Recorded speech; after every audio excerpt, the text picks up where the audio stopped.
Everyone, how are you? Fine. Start this video. Ready for study? Okay, open your book. Exercise 3.2, page number 61. Last time we discussed question number 4. In this video, we discussed question number 5. Question number 5 is here. Find the square root of the following rational number. And here is 7 question. We solve one question and remaining question in homework. Okay. So question number 5 is here. We solve the question number 5. 1 whole 86 by 169. Okay.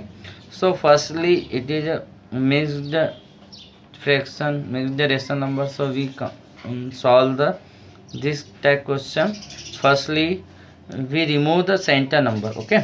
Process is in दोनों का multiply होगा और ऊपर वाले का plus होगा, तो आपको यहाँ पे पहले सेंटर नंबर को रिमूव करना है. ठीक है, तो स्टार्ट करते हैं हम क्वेश्चन को. सो 169 multiply with 169 plus 87. So answer is 256 upon 169. Okay, अब find the square root of 256 upon 169. So you know square of 1 to 20. So you write the square root of the 1 to 20.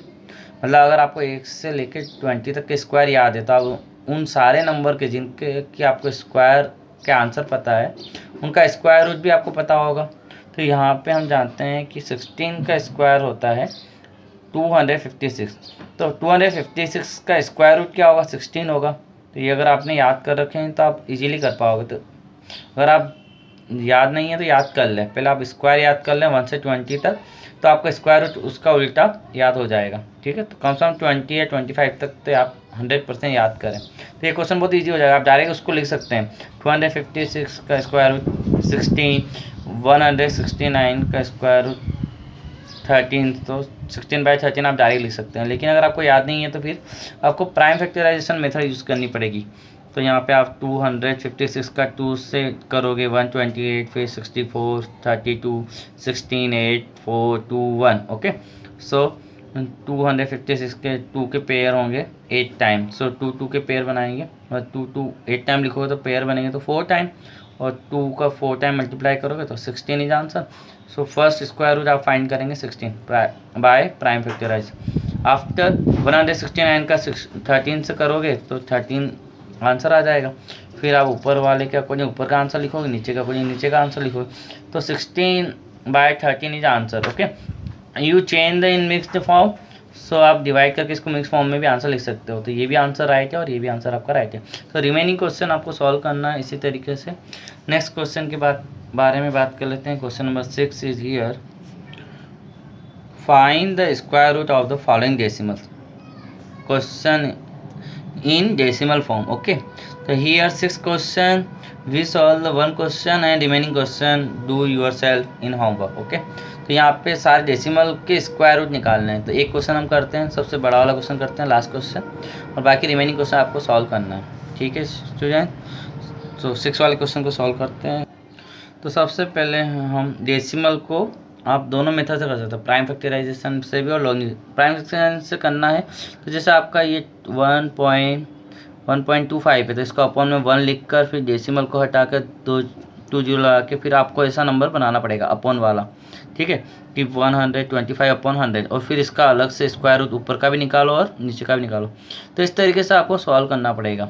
एक second तरीका है जो decimal में अधिकतर काम में आता है, इसी से डेसिमल के जल्दी से निकल जाते हैं, वो है लॉन्ग डिवीजन मेथड. तो हम यहाँ पे लॉन्ग डिवीजन मेथड से ही आपको सॉल्व करना सिखाएंगे. ठीक है, आप प्राइम फैक्टराइजेशन मेथड में पहले जो आपने रेशनल नंबर में कन्वर्ट किया ना पॉइंट हटा के, वैसा भी आप कर सकते हो. तो वैसा करके भी कर सकते हो और आप इससे भी कर सकते हो. तो हम लॉन्ग डिवीजन में डेसिमल को कैसे सॉल्व करते हैं देखते हैं. तो देखो, डेसिमल पॉइंट के आफ्टर जो नंबर्स हैं उनके पेयर आगे से स्टार्ट होंगे, मतलब लेफ़्ट टू राइट बनेंगे. जैसे स्टार्ट में ये 28 है, 28 बनाएंगे, 8 का बनाएंगे और 09 का बनाएंगे. मान लीजिए यहाँ पे अगर 4 होता तो 4 के बाद कुछ भी नहीं होता तो हम क्या करते हैं, उसके पीछे 0 लगा के पेयर ज़रूर कंप्लीट करते हैं. अगर कोई और नंबर हो उसके पेयर, उसके लास्ट में कुछ भी नहीं हो तो जीरो लगा के उसका पेयर कंप्लीट हम कर सकते हैं, लेकिन नहीं है तो नहीं लगाना है ना। अभी फ़िलहाल हमें पेयर कंप्लीट हो चुके हैं तो हमें कुछ भी नहीं करना।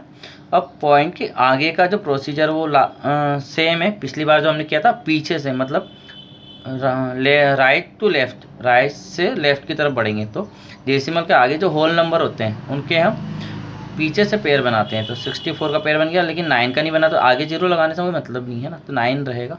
तो यहाँ पे अब लॉन्ग डिवीजन मेथड में क्या होता है पता है ना, उसी का मल्टीप्लाई करने पर इक्वल या उससे कम आना चाहिए। जैसे 1 में 1 का मल्टीप्लाई करें तो 1 आता है, 2 से 2 4, 3 से 3 9, 4 से 4 16। तो 4 से 4 16 इज ग्रेटर और greater than the 9, so 3 into 3, okay, 9 is here, so write the 3 is here, top side quotient is 3 and multiply, write in table and outside 8, मतलब आउटसाइड तो आपको 8 करना है और बाकी अंदर उसका मल्टीप्लाई लिखना है। तो here 3 + 3 6 and multiply with 9, so cut, so 0.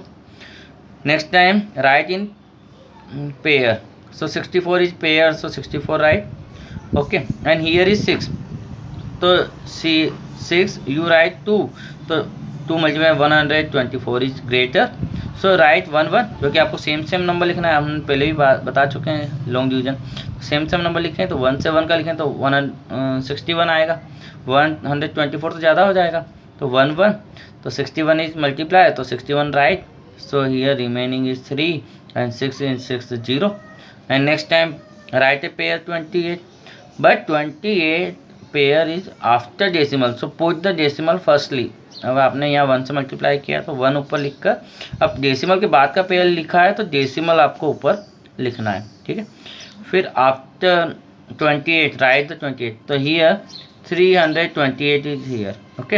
And अगर हम यहाँ पे 62 में अगर हम 1 भी लिखते हैं तो 621 हो जाएगा, तो ये तो 328 से ज़्यादा हो जाएगा, तो इसलिए वहाँ पे डिवाइड नहीं हो रहा है, तो हमने 0 को पुट किया है, क्योंकि यहाँ पे अगर हम कुछ भी लिखते हैं तो 328 से ज़्यादा हो जाएगा, तो हम डिवाइड नहीं होता उसकी 0 लिखेंगे, और जब यहाँ पे 0 लिखा तो वहाँ पर भी हमने 0 लिखा, ओके।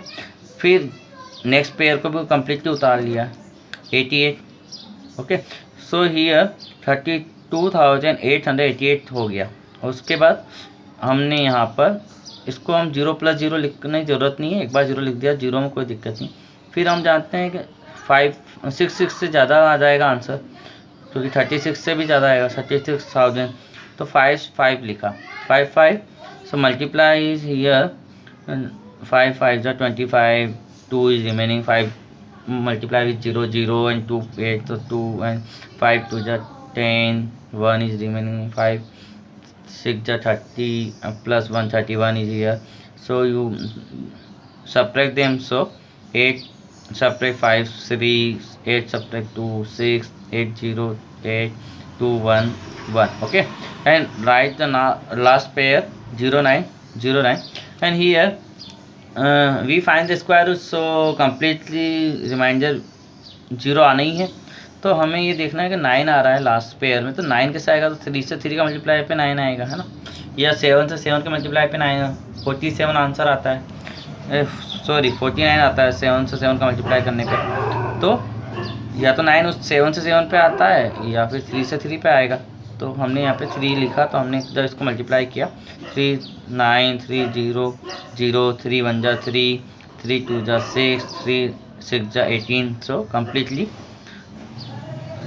सब्ट्रैक्ट होकर रिमाइंडर 0, एंड यहाँ पे आप 5 और 3 भी पुट करोगे, तो आपका जो लॉन्ग डिवीजन का प्रोसेस है वो पूरा प्रोसेस आपको यहाँ पे लगाना है और आपके आंसर आ जाएंगे। तो राइट द आंसर देयरफॉर करके जो आंसर आया 31.053 answer, okay. Next question solve करें होमवर्क में, और ये वीडियो अगर आपको समझ में ना आए तो एक बार और देख लें, मतलब अच्छे से, और फिर आपको डेसिमल का समझ में आ जाएगा, ठीक है। और होमवर्क करें, फिर कॉपी में लिखें। Thank you very much, thank you everyone.